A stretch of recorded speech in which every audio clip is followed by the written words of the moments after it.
Welcome to Gray Maybe, a podcast and social experiment based on this season's topic, abuse. My name is Jillian Schmitz. I'm a professional dancer, actor, teacher, author, artist, mother, and cat lover. Through my own personal journey of recovery, I found that things aren't just black or white, or a simple yes or no. For me, in my recovery, there has been mostly gray area and a lot of maybes. In most of my stories, you can find the gray maybe. I will be sharing my own process through personal stories and interviews with others in an effort to destigmatize, bring awareness, and find recovery from many types of abuse. If you'd like to share your story, please email graymaybestories@gmail.com. graymaybestories@gmail.com. Before we get started, if you haven't already, please subscribe on whichever platform you're using to catch future episodes of Gray Maybe.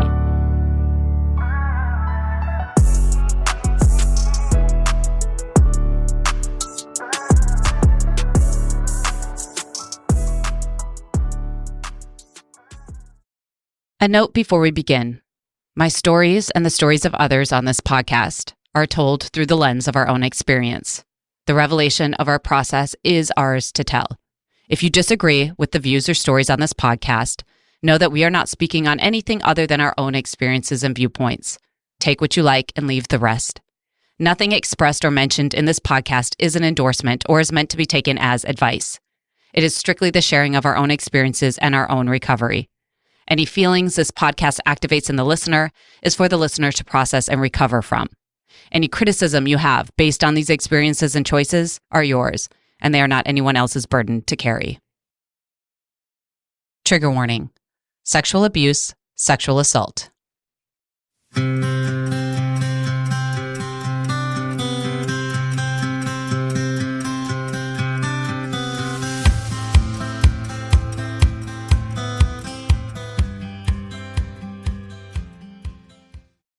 Hey, everybody. Welcome back to Gray Maybe. If you're a new listener, welcome.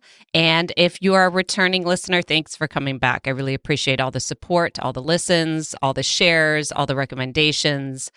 It helps the pod out. It helps me know that what I'm doing is not falling on deaf ears, and it keeps me motivated to keep going.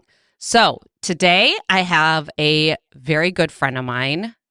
The amount of dressing rooms that me and this lady have been in, and not even the amount, I guess, the sheer volume of time we have spent in dressing rooms. And for those of you who may not know about show business, dressing rooms or entertainment industry dressing rooms, I mean, like, it's not that exciting, really. It's like an office in less clothes usually. But we talk about all kinds of things, and we are constantly talking about, it seems like, things that really matter to us. We're not super, surface talkers in these rooms. So it's everything from relationships to things that are going on in our lives. And this has happened over a series of years with this one. So I'm so pumped that she agreed to come on today and share her story. This person has had... Let me keep going. You don't get to say hello yet, Jenny. Sorry. So this person is a true triple threat too. I just want to say that. So we met dancing, but our artist is also an extremely accomplished actor, extremely accomplished singer, has worked in all three avenues, and is just such a talent. And so I'm pleased to have her on for that as well. And I hope you check out her work. She has a production company. She's a one-woman everything show. She's a jack of all trades, master of all trades. And I just want to say all that. And so, again, I'm so happy to have her. I'll finally let her talk, and I'm going to shut up. Jenni Nicole Bloom, welcome to the pod. Thanks. I mean, that was a fantastic intro. Add some stuff. Voiceover artist too. Oh, yeah. I put that in the acting category, I guess. Yeah, I'd agree. I'd agree. I mean, that was a very excellent intro. And it's very true. Like, I feel like, I don't know, if water cooler talk and normal people's jobs were like super personal. Yeah. I don't know if HR didn't get involved ever. There's no HR in our dressing rooms.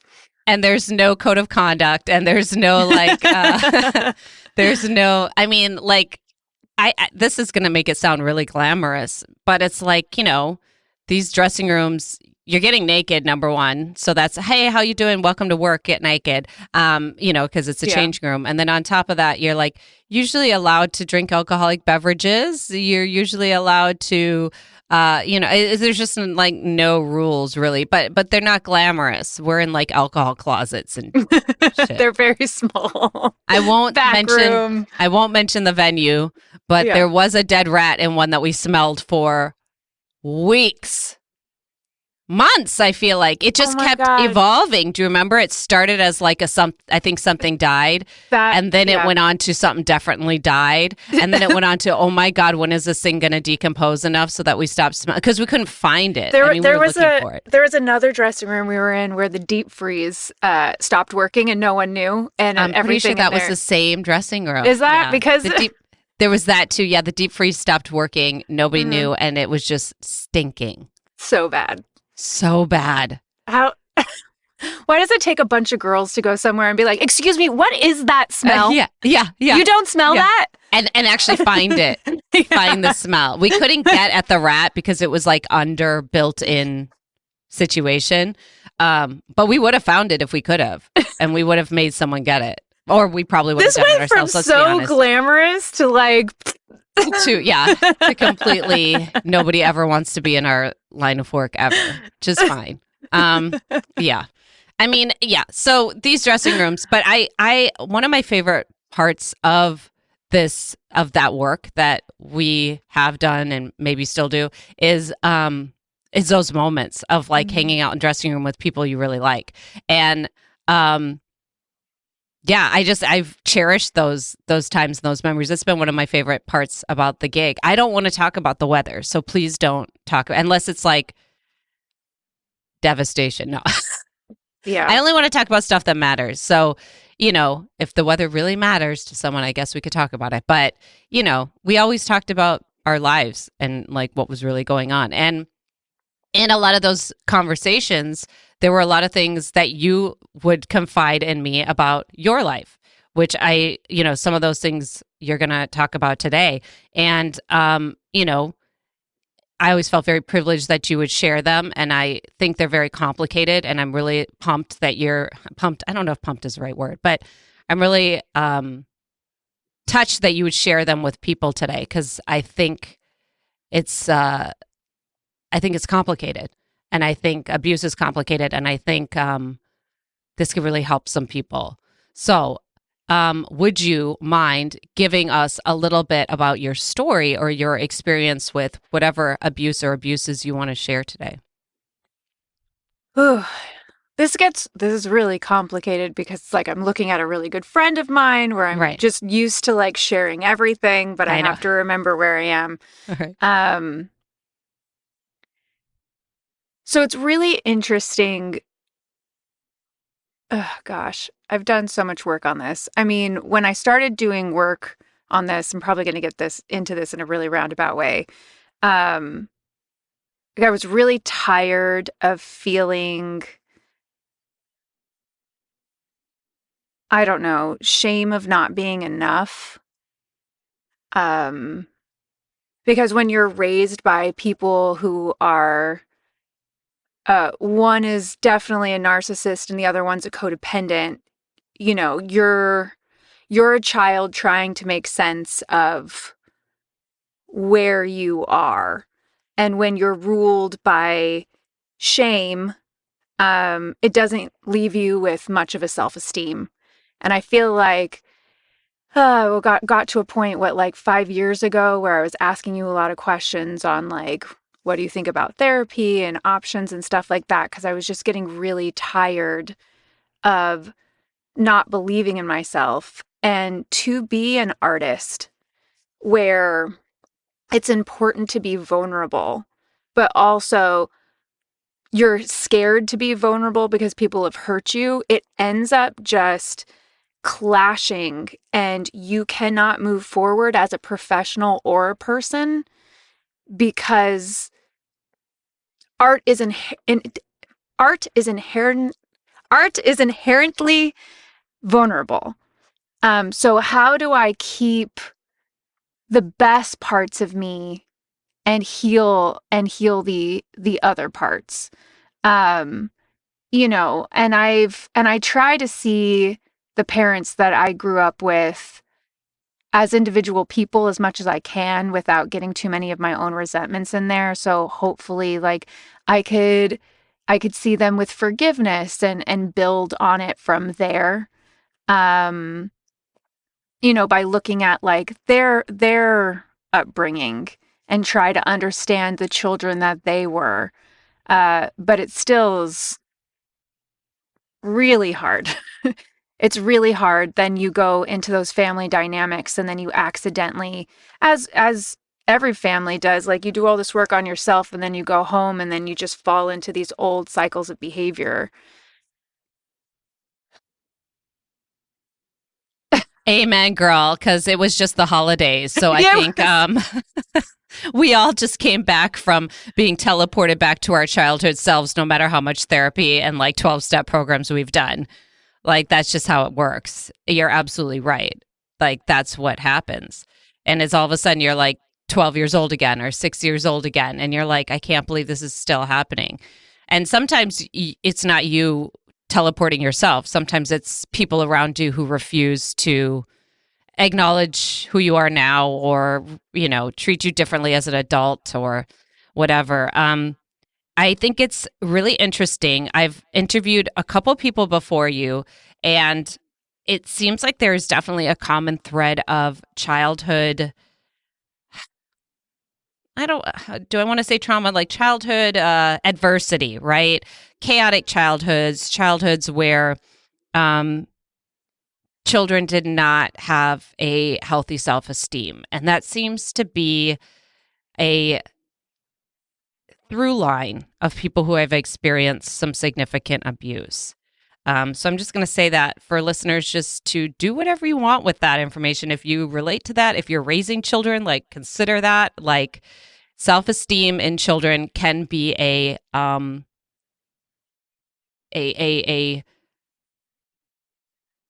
almost like a mark on a kid for being attracted to, or for a bully or an abuser to be attracted to, or a narcissist, you know, to grab. So I love that you brought that up, because I think that's something that's also kind of being brought up over and over again. And, you know, everybody's so concerned about like, well, how do I keep my kid from being abused, or how do I keep myself from being in these situations? And there can be some cure, and I think it has a lot to do with self-worth and self-confidence.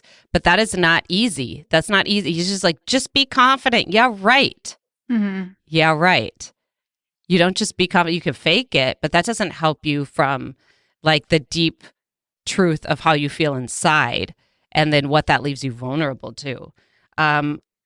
Being an artist is all about vulnerability, and it is like a block when you can't access certain parts of yourself, but at the same time need to access them. And it's like, for me, I felt like if I accessed those parts, I would never be able to be like, if I started crying, I would never stop. You know, like, so I had a lot of blocks in that, you know, accessing myself, especially for speaking, acting work, stuff like that was really hard for me to access because of the way I grew up and a lot of the experiences I had. I was not encouraged to ever use my voice. So it always felt really scary to do. No matter how, you know, trivial it was, you know, it just was scary. And, you know, hence dance became so important because I didn't have to use my voice. But moving on with more of your story. So, you know, you had started talking to me and other people like, hey, you know, what do you think of therapy? You're feeling like a lot of artistic blocks, you know, and since some of that work, you've realized that you were raised by people that maybe did not cultivate the self-esteem. I'll put that as lightly as possible because I know more about you, but, you know, like that wasn't exactly an ideal, you know, upbringing for artistic freedom and creativity and nurturing that. That's actually a really double-edged sword in my family, and kind of linking this back to what you were saying. So my mom was actually like a child prodigy tapper in South Africa, and that's how my family got over to America on my mother's side. And so, she would always have me dance with her, and dance is how I got her love and attention. And she felt like she was going to be a star. She was going to be on the Bobby Darin variety show, and literally she was she was in LA. They got rid of their house. They moved over here. They left their sons behind just to like concentrate on their daughter. And like she started rehearsals on Monday. Bobby Darin had heart palpitations on Wednesday. He was dead by Friday. And so this child prodigy, like everyone was in America, nobody knew what to do. The parents are trying to my grandparents are trying to figure out what to do. At the time, they had like these briefcases with all your credentials, with all your cutouts, with all the shows and stuff you did. My grandfather loses it, and like now my mother has nothing. So then you have a daughter who wants to be in the arts, and she feels like everything got dropped out on her. My grandfather, who sang to me every morning, there's a song by, I think, Donovan, Juniper lies upon a hill. Like every morning I'd get this song sung to me. So I grew up in a really musical family. Mm-hmm. My grandfather was a show producer in South Africa. So it's this weird double-edged sword. So I am pushed through the arts. I get all my mom's attention that way. And then, my stepdad starts telling me that I need to concentrate by the time I get to high school, on real jobs, on real things that real people do. And I don't feel like he was living any sort of dream or any life that he loved. So I was like, yeah, no, I'm 16. I know everything. No, I'm going to do what I want to do. We all did. I know. I mean, some of us kind of did know it. Like we knew it was up. Yes. I'm glad that I held on to that truth of myself, because I knew it from a very young age. I wanted to be in the arts. Like there was no telling me no. And I had enough people in my family that fostered that, I really wanted to be a singer, but I got my mom's attention by dancing. So I wanted my mom's attention, which I didn't really connect that until a few years ago when a dance teacher from middle school was like, oh yeah, that's how you got your mom's attention. And I was like, whoa, you're right. Oh my God. I love it. I'm good at it. And like you said, I don't have to explain my feelings or hear that, what I'm feeling is not what it's feeling when you have a narcissistic parent.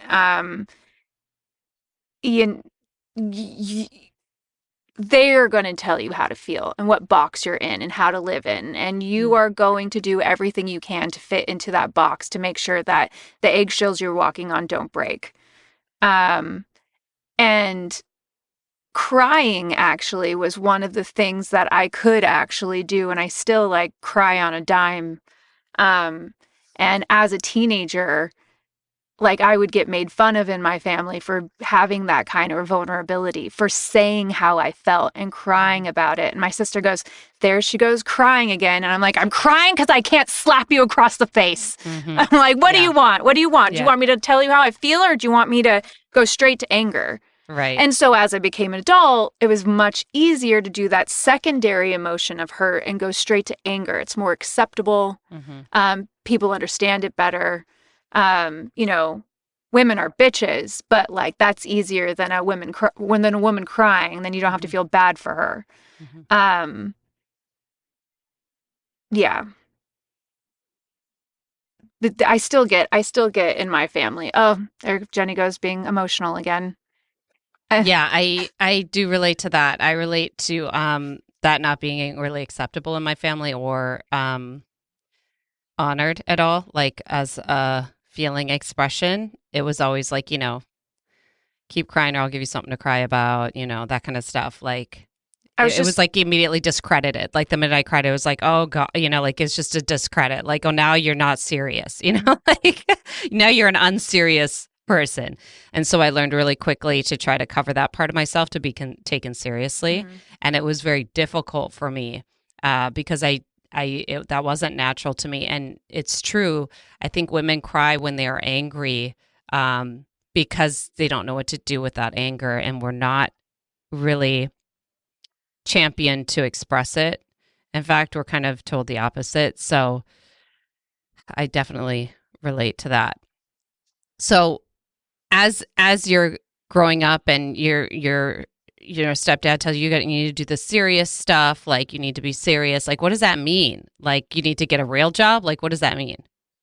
Yeah, I mean, I will never forget the day. You know, here, this person, I mean, I got spankings for reasons I still don't know. I remember, so my dad went to jail, and my dad always had this like, my mother always said, because I said so.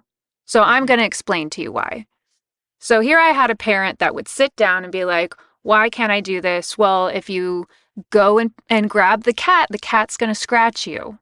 Okay, well, then I won't grab the cat. You know, you got to pet nicely and stuff. Like I would have a parent that was patient enough to say that.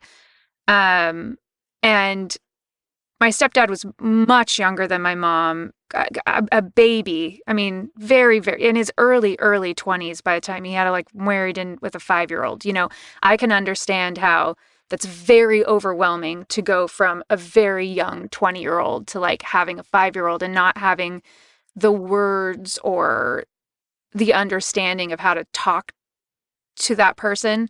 And the parents he had, you know, people spank their children. So I would say, but why? And he'd say, stop talking back to me. And I'd say, what's talking back? And he'd be like, that's talking back. And I was like, I don't understand what that means. And, you know, I didn't say I don't understand what that means, but I would just keep parroting what he was saying. And then the physical abuse started.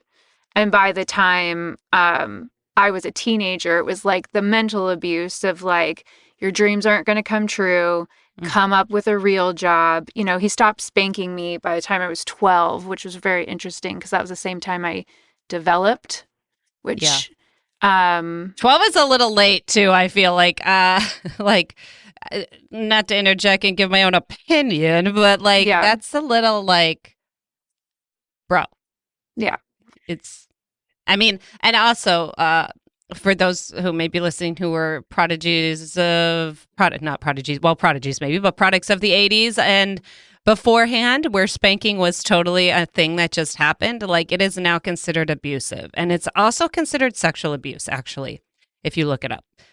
Spanking. I was spanked as a child. I don't think my parents, you know, were doing it to do any kind of sexual gratification, but it doesn't omit the fact that a child processes it like sexual abuse. Just throwing that out there for anybody who may have some conflicting feelings about being spanked in their upbringing. So at 12, the spanking stopped. A lot of mental abuse. Yeah. Yeah, and I don't... I still try to put it into perspective of like looking through his lens so I don't totally resent this person without compassion. You know, that's what he was raised with. But like, just because your life is the way it is doesn't mean that that's the way my life has to be. I hope that when I become a parent, you know, I nurture whatever they have. And try to find the opportunities for that child based on their interests. Who knows? And then later on, that relation turned into some sort of a weird sexualized kind of thing. So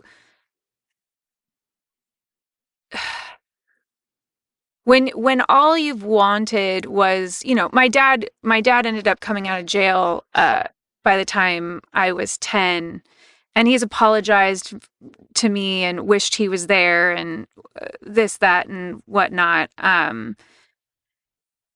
And I love my dad, but by that time I didn't remember him. I did not value my actual father's opinions or feelings. He was a stranger to me. And so even though I was allowed to start visiting him again right like around 10, like, my stepdad was the male figure I wanted. I wanted all the love and attention and affection from. I wanted to fit into the new family. They had a few more kids after me, and I just wanted to feel like I belonged. And there were many, many times that have felt like an outsider in my own family. And I don't think, again, anyone's doing it on purpose, but like when your siblings born right before you turn 7 and you see the way the attention is given to them and you go, that's not the same for me. Like, that I can tell that that's, one of these parents' first child. I don't longer feel like I belong. And then just trying to do anything you can to feel like you belong. Right, that you're worthy. Yeah. I mean, I would do anything. I was a very good child. You told me what to do and I would pretty much do it. And you took care of your siblings a lot. You did a lot. You did a lot in your family from what you've told me. Yeah, I babysat them every summer. I think I turned like 11 or 12. I was like, yeah, our babysitter just naps. And my mom was like, great. You mean you watch them? And I was like, well, yeah, the babysitter was napping. She's like, don't have to get a babysitter. That saves us money. Yeah. Well, yeah. Like, yeah. I'm not going to say anymore. I don't want to tell your story. God, I mean, you can prompt me for sure because there's definitely things I was going to bring up parentification, which is like treating your child like they're a parent, like they're your buddy, and that they're an equal partnership in the parenting things and or not even the parenting things, but the responsibilities of the household. So there's a fine line, right, between like giving your child responsibilities, helping them learn how to take care of others and help out and do their part, and then there's parentification, where you're literally, it's a whole other thing. I encourage people to look that up for themselves and see if they feel like it resonates with them. I feel like you're definitely, unfortunately, and this is all my own opinion, take it what you will, like from the things you told me, you're kind of very much a poster child. So this word you just used was given to me by my therapist. And it was trying to make me understand a relationship with one of my siblings. And even if my siblings don't see me as like, because I would say to her all the time, I'm like your second mom. She's like, you're not my mom. And I'm like, no, I'm not your mom. God, thank God I'm not your mom, just because I don't want to have had kids when I was like 7. You know what I mean? But I've been treated that way. You were trained. And what I was trying to do in that moment was like have her see it through my eyes, but I didn't realize how on track I was. And now it's like, I explain some things that I feel like, because you're always explaining to your therapist what's going on through your lens. So I'll say, this is what happened with my family. And I'm like, I just don't understand why I'm grouped in with my mom constantly. And like, I'm separated. Like it's us and them. Why am I not just like one of the other kids? And it's like, because you've been parentified and you are an extension of your mom. So however they're feeling, it's easy to put it on you as well. And I was like, oh God, I didn't even know that was a thing. So that this is carried on into our adult life. And I remember saying stuff when I was younger, like, oh God, around, high school. And my sister, standard sister stuff, would go in your room and take a t-shirt and then like, oh God, why she would put it at the bottom of her hamper instead of like back in the bottom of my hamper. So like, oh, maybe did I wear it, or like wash it and put it back? No. It would just stay there. And her laundry would stack so high, it would be overfilling until you go and look. And I would scream and yell. And like, she'd be like, who cares? Like, whatever. It's like stealing mom's clothes. Like, who cares? I mean, she did that to my other siblings. I don't remember what the point of this was anymore, but I mean, you're the mom, so and you get treated like the mom. And I so you didn't get the grace of just being a sister because like in that moment, like yeah, that's what things that sisters do. But did your mom ever come in and help settle that? No. You were just like Oh, left to that's where it was. And so I would go to my parents and I would cry and I say this would happen and then it would turn into a bigger fight. And then I would say, if we do not get along now, how are we supposed to get along as adults? Basically, if you don't step in and help us get along now, Mhm. how? How are we supposed to have good relationships? And I was hoping for that parental guidance. I feel like I literally said that at like 16 or 17. I saw it. I believe that you did. I just, you know, I keep getting put in charge. So I'm seeing how it plays out. And like even as being an actress, like you look at problems and you make up a fake past to go up with this character, and then you kind of see where that moves on. I was able to do that like as a kid in my own life. Like, Mhm. you know, oh, I could see where you know, this has been going on for a while. I can see the trajectory going the same way without any intervention. And again, that was me being a parent, hoping that the actual parents were going to step in. And it was very frustrating. I didn't leave home even though I wanted to after my parents didn't support me going to the college I wanted to go to. Because I had gotten into Cal Arts, but they were like, "Oh yeah, we're not. It's 40,000 a year. It's the same as Harvard. We're not. We don't care if it's one of the top 10 dance colleges in Mhm. the country. Like, you'll never pay that back. Mhm. What, you think dance? You'll pay that back with dance?" Mhm. And I was like, "Oh, there we go, not believing me again. Great, okay." But ugh, you I know, mean, not to be not to join them in the dream killing, but I'm so glad you didn't pay $40,000 a year because you had a career, an amazing career. You continue to have a career without that, and yeah, you're not paying student loans now for that, at least. I don't yeah, know if you have any other stuff that like if you went to a different college, but at least there's not that. But yeah, the dream crushing, not cute, yeah. not at all cute, and the parentification. So, and I feel like I'm saying it weird. It's like parental. Parentification, I'm saying it parentification. weird, Yeah, but you know, just everybody give me a break. I'm not quite awake yet this morning. But it's after 10, so I should be. But it's difficult for me.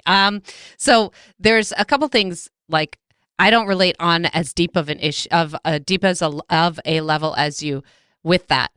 There were some things in my family where my mom would say things to me that you would say to someone your age or someone in your position, not to your kid. So there was always like a, you know, be careful who you marry, you know, after a particularly stressful interaction with my dad, or one of her favorite ones, which I guarantee you if I told her this today, she'd be like, I never said that. But she said it so many times. Like I literally remember hearing it so many times. Like she'd be like, if it wasn't for you kids, right? Like fill in the blank. If it wasn't for you kids, what? Like you would leave and move to Boca Raton? Like, what does that mean? Like, if it wasn't for you kids, right? And then it was, you know, my dad, like, you know, being really terrible to my mom. And then when I would enter the room, his whole mood would change. He would be so sweet to me, right? Like, that's confusing and it's weird. And it's uncomfortable for a kid to figure out like, okay, so you're in a bad mood, you're treating mom like shit, but I walk in and now I'm like a princess. Like this is weird. It feels weird. So there's stuff like that that I definitely relate to on that end of what is all included in that overarching term. So like as you're going through like the physical, the mental, I consider dream killing spiritual abuse as well. And then like the sexual stuff, like did you consider it abuse when it was happening, or like how did you process that, or when did you process it if you didn't notice it in the moment? Most people don't notice it in the moment. sexual stuff was weird. Um, God, I really, this is like hard for my family to hear. So if you're here, be warned. You probably want to stop. Um, like There are memories that, as I started thinking about this, that kind of came to the forefront that I've completely suppressed and forgot. That most of my childhood, like after, I don't remember a lot of my childhood at all. But like I remember the weird things kind of started after I developed and the sexual stuff. And, there's a lot of comments on my clothes, which I feel like are pretty normal for most parents. I think girls need to be told that because there are predators out there, but I really wish they weren't told like it was like my fault, Right. But I literally think it wasn't to protect me, really. In my case, in my mind, how I've interpreted it, like a lot of comments on my clothes. Then there would be, and then when I would hang out with my dad, no comments on my clothes. Zero. My actual father, zero, none. And then there was this one time we were buying my mom a gift at Costco, and we were walking around the little jewelry counter, and we were there buying my mom jewelry, looking at a present for her because she wasn't with us. And he cupped my butt. And then I like jolted around, and he goes, "Sorry, I thought you were your mom." And I was like, "What?" How old was I? I don't know. I'm sorry, it doesn't matter your age because So that is fucked 14, up. 14, Like, 16. So he's testing the waters. He's like, let me see. Like, there's no way he mistaken you for your mom. Like, let's be real. Okay. Yeah. So I completely forgot that memory. I was like, yeah, right. Okay, it was a mistake. Well, because you're like, he gaslit you into thinking that it was a mistake. So just give him the reason of the doubt. Like, it wasn't real. It didn't happen because he didn't mean it, because it was a mistake. And then there was like, when everyone had a house computer, there was a lot of like underage porn that was going on, 18 and under or barely legal. Why? Because those things kept, before we had pop-up blockers, that they would all the same thing. Right. And so it's like, here I am, like a senior in high school. I'm like, this is weird. Going into college, this is weird. This is weird that this is what you're looking at. And then, I did a bikini competition and a bodybuilding competition in the bikini division when that first came out. And my mom and him were, trainers and stuff like that. And he was my mom was letting him paint the girls for whatever reason. And what does that mean? Paint the girls? So when you for people who aren't a part of that culture, when you are in a bodybuilding competition, you basically stain your skin like this, like really dark brown. Donald Trump orange. No, way darker. way darker, and more on a more brown. Like brass. If you were like I don't know, like a beautiful, like almost Indian girl. There's like a shimmer to it too. It's like it's gorgeous. Yeah, you're totally painted. And you paint your entire body because you're in a bikini. And the point of that is when you flex your muscles, or it shades it's like if you put bronzer all over your body. So you're it shades your muscles so that they look more cut. Okay. And that's the point of that, the definition of that.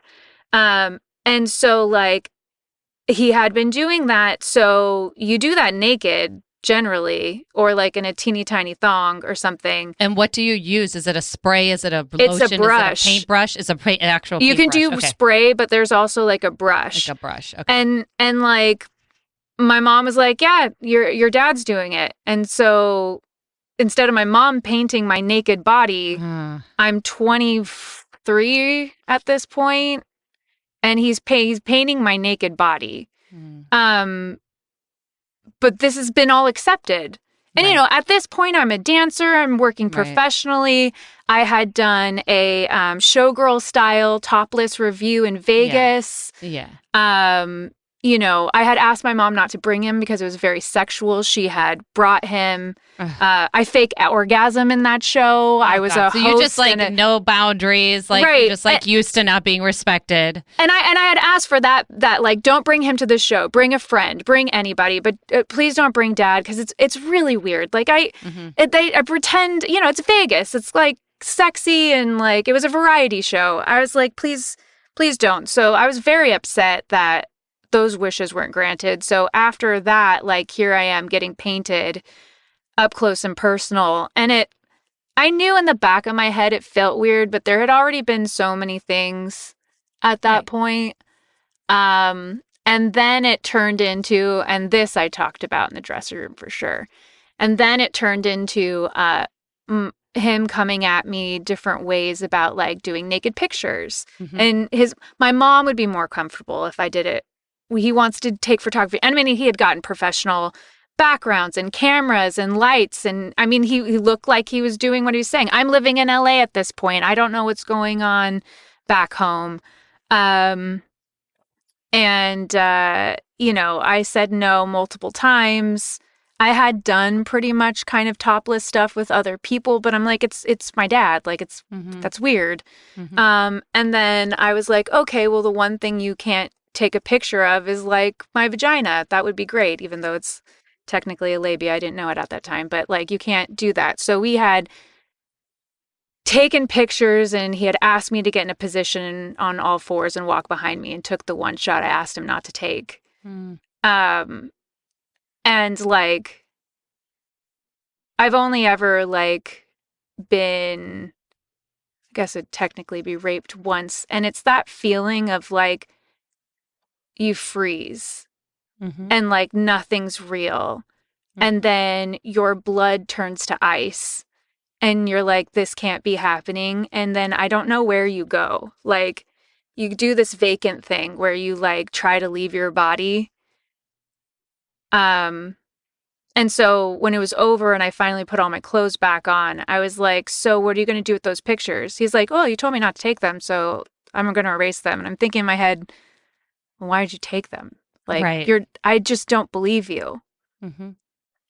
I'd love to say that was the beginning of the end. But it was for me, but I wish like I had been able to, in that moment, like stand up for myself and being like, there's been too much.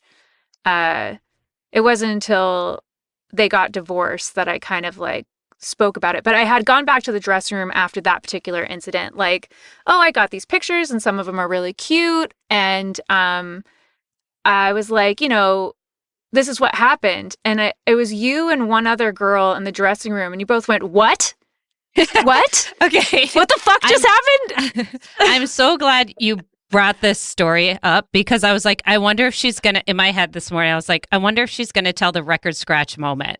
Yeah. And to me, like, I remember this moment, and I'm glad you're verifying it, validating it, because I'm like, maybe did I make that up? Did that just happen in my head? But no. I remember you telling this story, and I remember us literally like a record scratch, like no, like just no, Jenni, no, like no, because you were already like, this is kind of weird. You told it like that he did these things, and it was like kind of to you almost like annoying. Like, I can't believe he did. I told him not to, and I didn't. It's like bothers me, like this whole thing. And we're like, record scratch, no. Like, this is no. This is just no.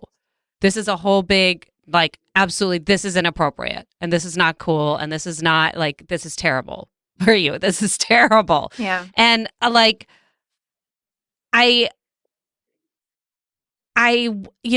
order for someone to get to the point where they're talking about it in this matter of fact way, where you, in my opinion, and as an outsider hearing, had been groomed for so long, and your boundaries crossed for so long to get to that point, and of course have the boundary crossed again, and it's so heartbreaking, because it's like, you were someone who was already, free and, very expressive in your dance art and like what the jobs you were willing to do. And, these things didn't stop you from, continuing on a lot of that stuff, like a lot of the work we did was burlesque, very flirty, very teasy, very fun, and to me, it never seemed like you were doing it from a place of like self objectification again, like you just were this really open, free person. And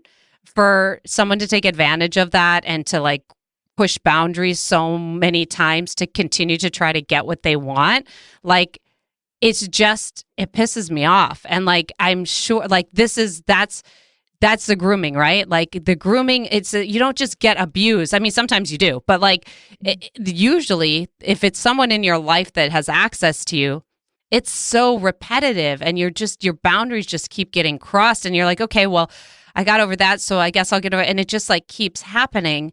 And the saddest part about it is the people who are being abused are like eternally optimistic.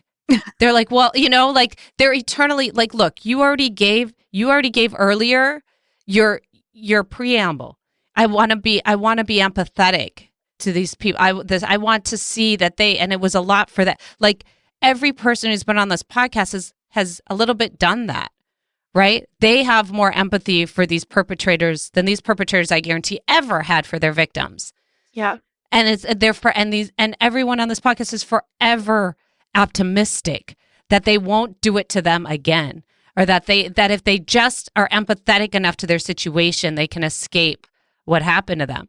And I think empathy is a great thing. I think it's a useful tool in recovery of like, yeah, my parents weren't perfect, or this person wasn't perfect, or you can see how this person would be this, or they were abused when they were a child. And that is an important part of like healing. But it is like so hard to hear people who are so good be so taken advantage of and abused, and their boundaries be crossed over and over again.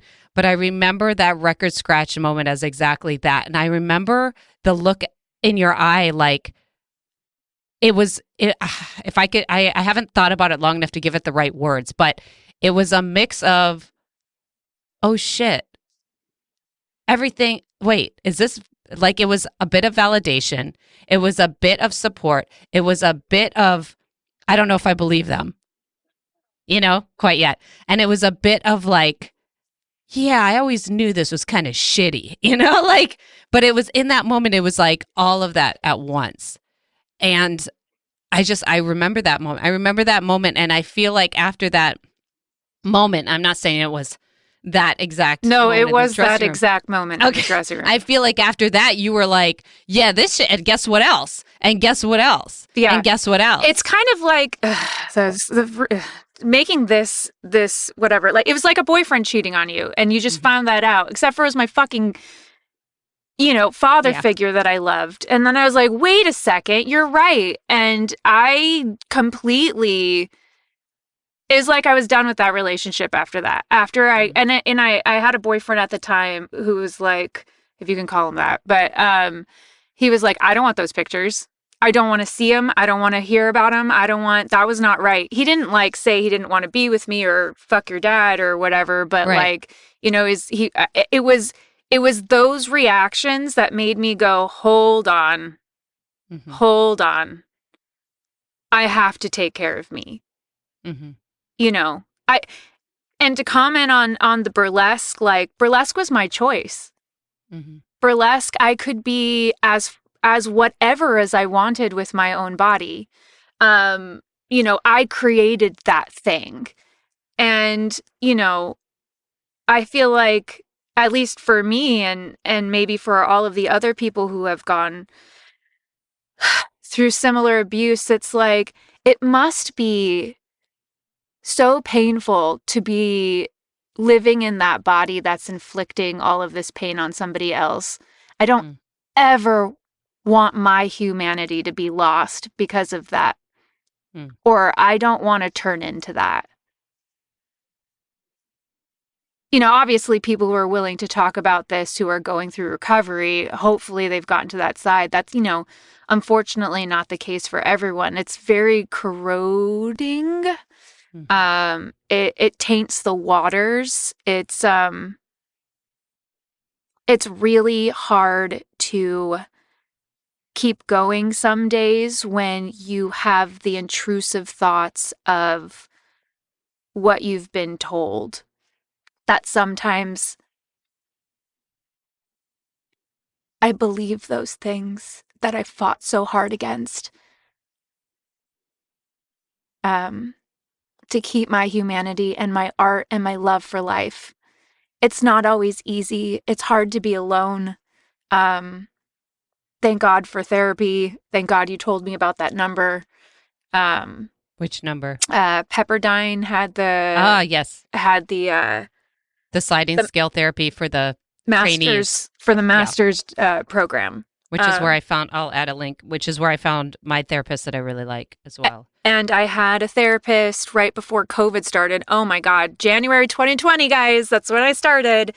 Thank God, because it kept me grounded. Excellent timing. Timing. Couldn't have been better. It was like I'd gone for 3 sessions, which were, oh my God, it was so scary to go to that first session. It was so scary to go to that first session.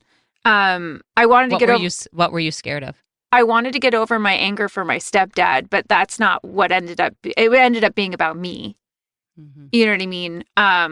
The first things, they have to get to know you, so you kind of rehash a lot of the things that you feel like you're working with. And it's just scary. And then I ended up getting another therapist, and then following her when she left her program. And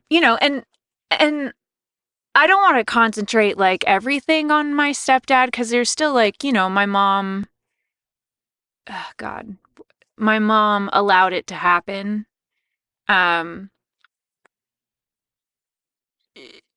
Fortunately, like, she went into recovery in AA when I was 10. So she had language for me, even though she didn't know how to live by it, where as I'm going through a lot of my preteens and my teenage years, where she was telling me the things that were correct. So I was getting some information with some solid base.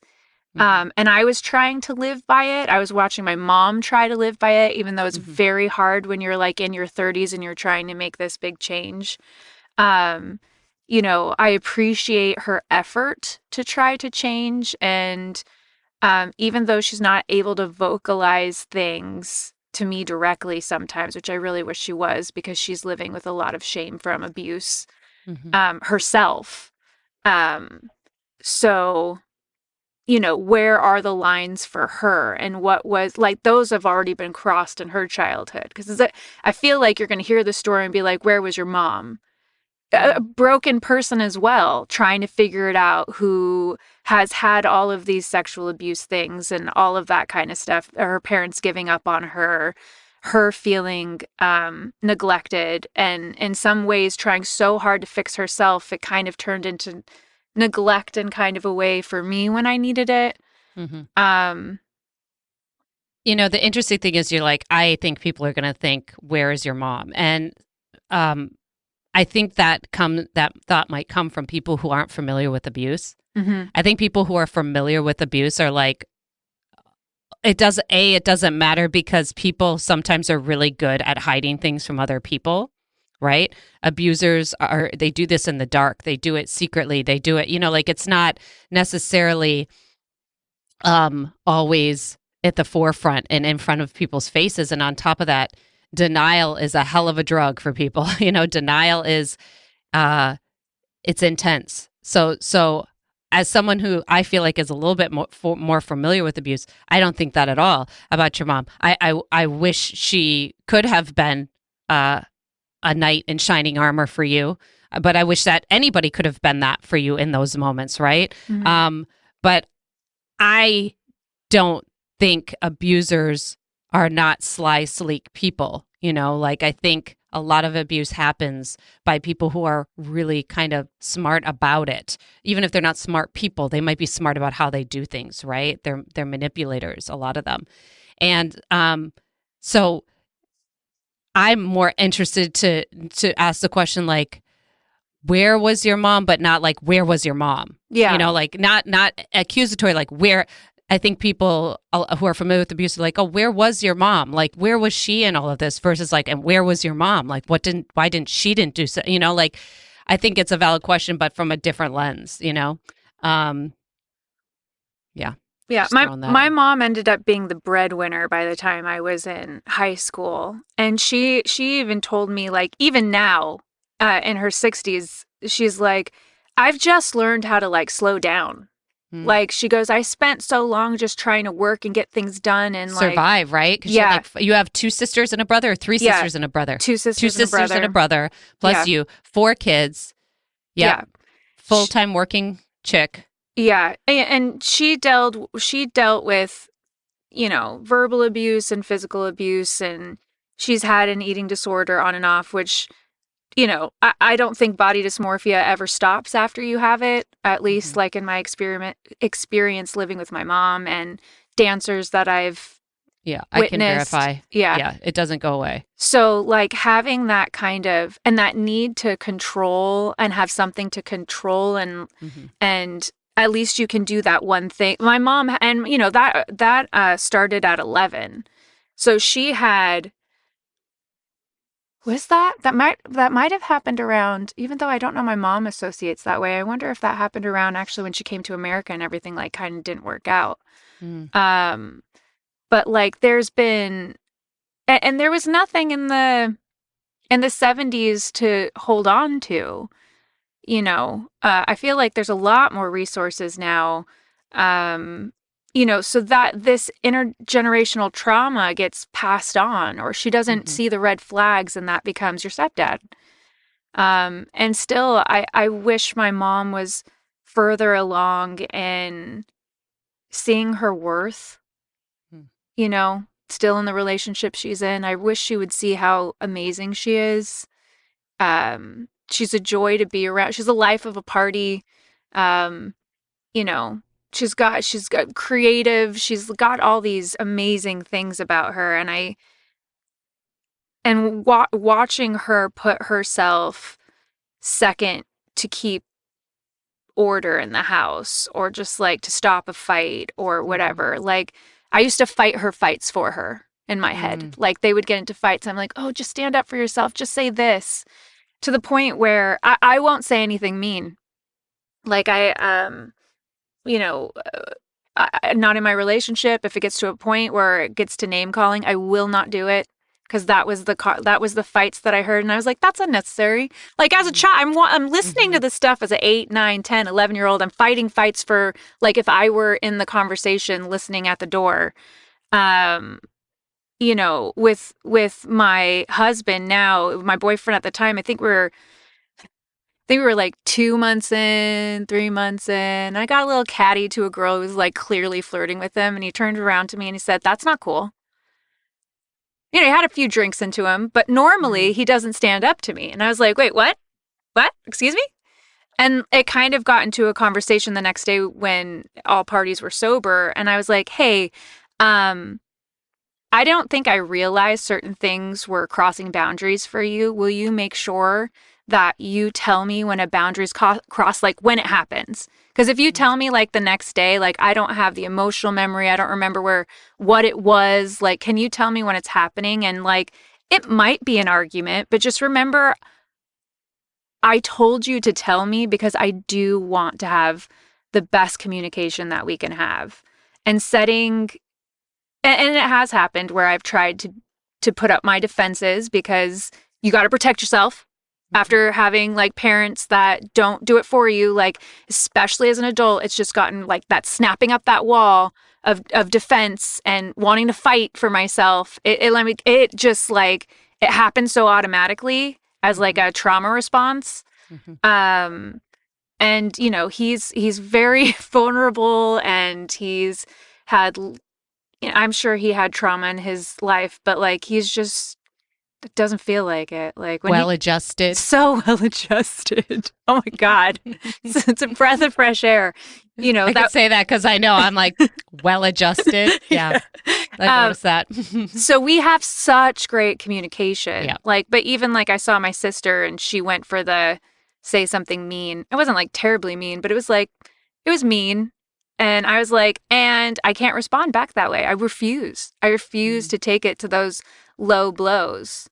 So you feel I'm hearing like you're you've really started to find your boundaries, and also, like also through someone telling you about a boundary, you're also finding your own boundaries for what you're willing to tolerate nowadays versus what you know, weren't able to kind of insulate back when you were younger. I definitely feel like I spent most of my 20s trying to figure out my boundaries. Like Right. I let go of jobs. If I felt uncomfortable around anyone, I wouldn't go to audition for a certain person because I wasn't like mentally stable enough in that moment. I feel like my career could be much further along if I didn't put my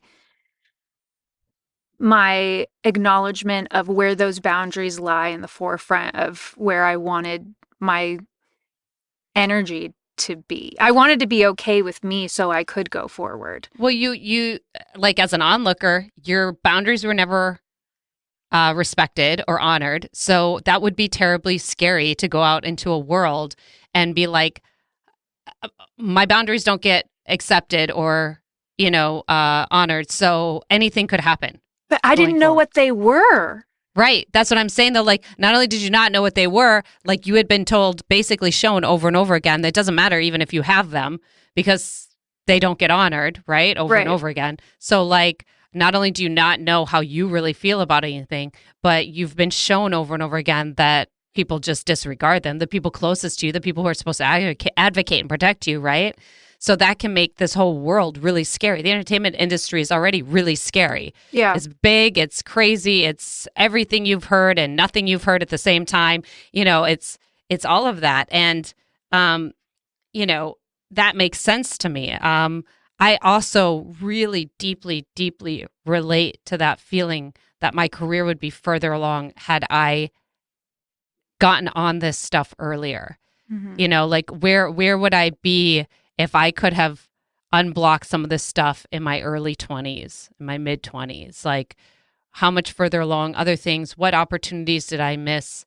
I try not to spend too much time on it because it's like, what am I really gonna? And honestly, maybe nothing would have been different. Honestly, maybe nothing. But I don't think that that's unusual for people in our line of work to get to our 30s and 40s and start doing a lot of this work and getting a lot of recovery, and then looking back and being like, man, who could I have been? What could I have gained in this particular career? That's definitely been a through line. You're not alone in that one for sure. Or in any of this really, but like, yeah, that's a thing.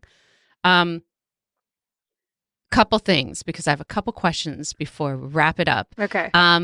You spoke about therapy in your process. Is there anything else specifically that helped you in the process of kind of unraveling this and gaining some recovery? Or is there anything that really didn't help? Like, we know therapy has helped, like you. Is there anything that you're like, that really didn't help, or this person doing this, or that avenue didn't help me at all?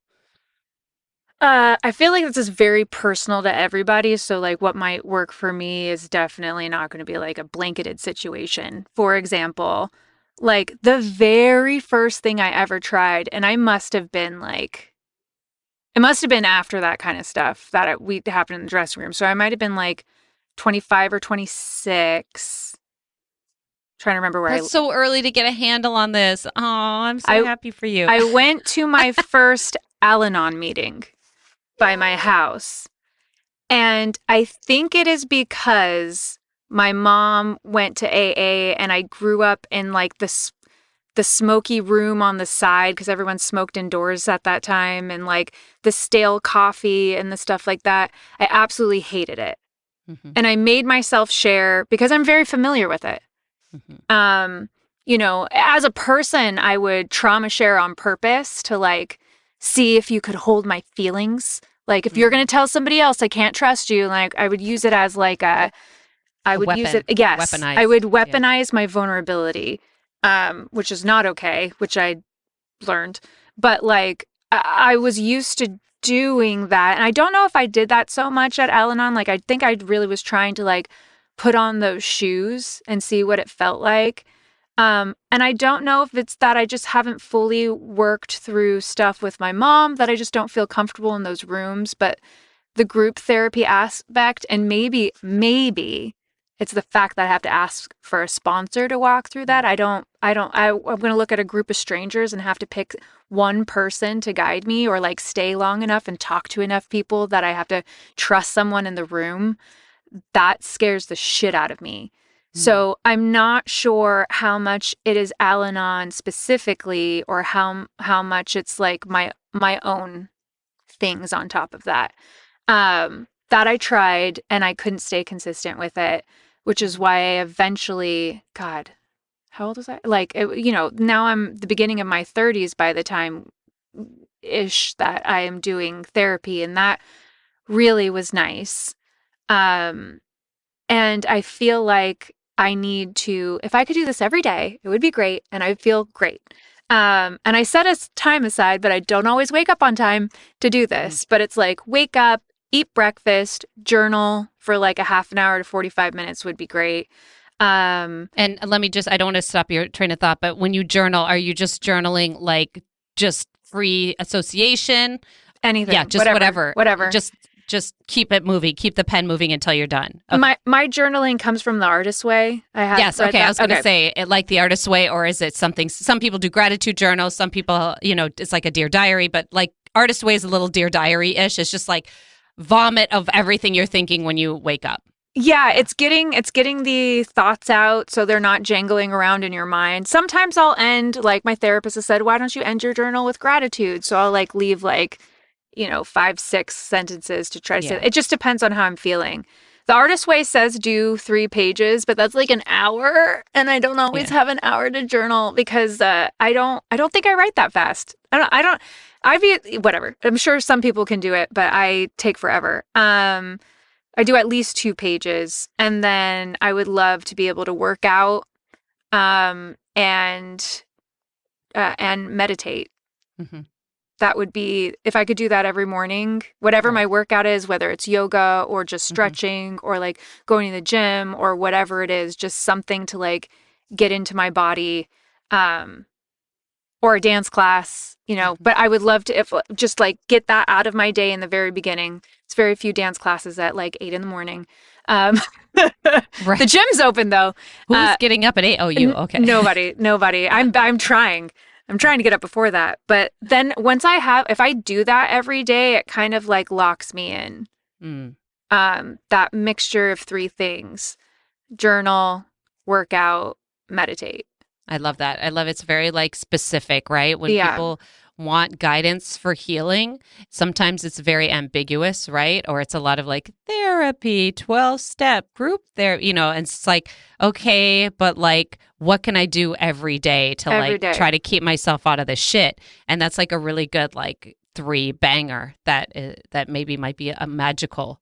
I try to at least do that Monday through Friday. Yeah. Like Saturday I try, but sometimes I'm like weekend. I mean, well, this is the thing. Like perfection is an illusion, right? Yeah. Like rigidness is not always great. Rigidity is not necessarily fantastic. Flexibility is better, but it's like that you have a plan, right? It's not necessarily about did I do my things? Am I a good girl today? No, it's like these are the things that help me stay on track. Good girl today. Shit. Yeah. If I don't if I'm like, we have to do this and then I don't do it, I'll punish myself. Yeah. Bad girl. Yeah. And then it defeats the point of it.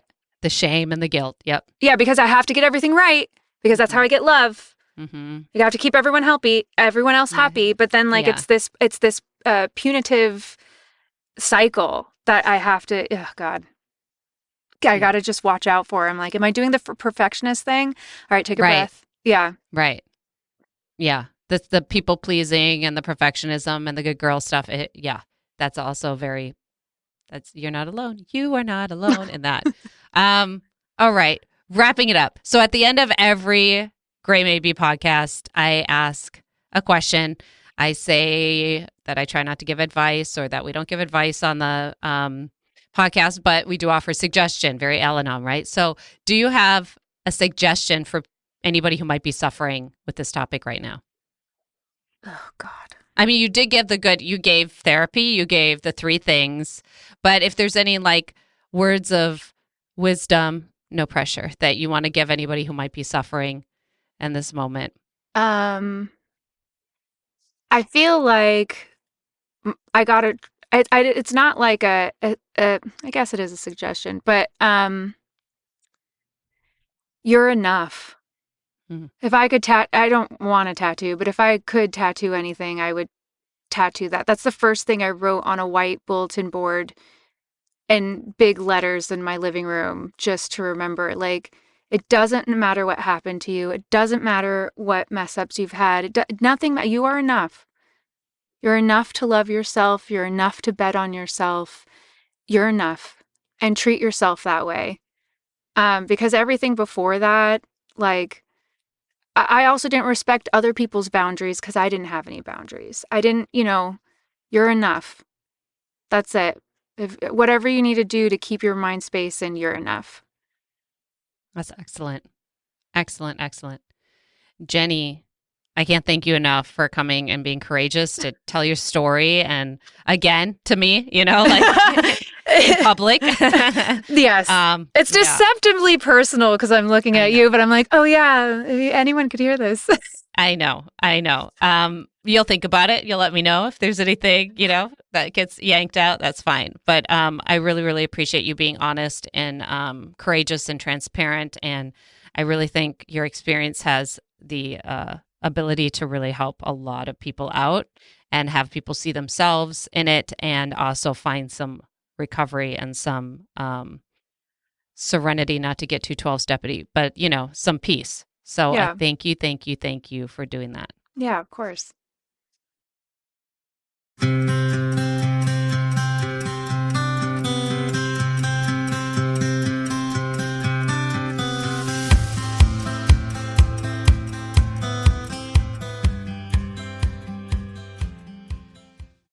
Jenni is a true triple threat, and she has always blown me away with her multitude of talents.